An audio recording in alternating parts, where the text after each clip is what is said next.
হলো সোহাগীর বাড়ি, আমার শ্বশুর বাড়ি। সোহাগী এই রে, এত কোথাও মারবে না। এই যে আমার শালিকা তিশা।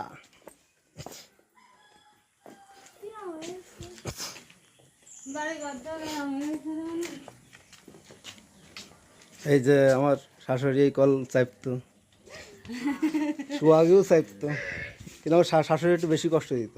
সোহাগী এখানে, সোহাগী কি রান্নাঘর?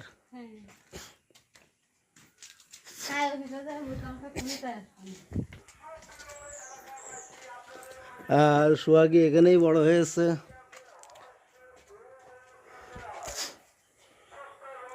সোহাগী দাদা খোলা হবে না? সোহাগী ভাতা রাখিল।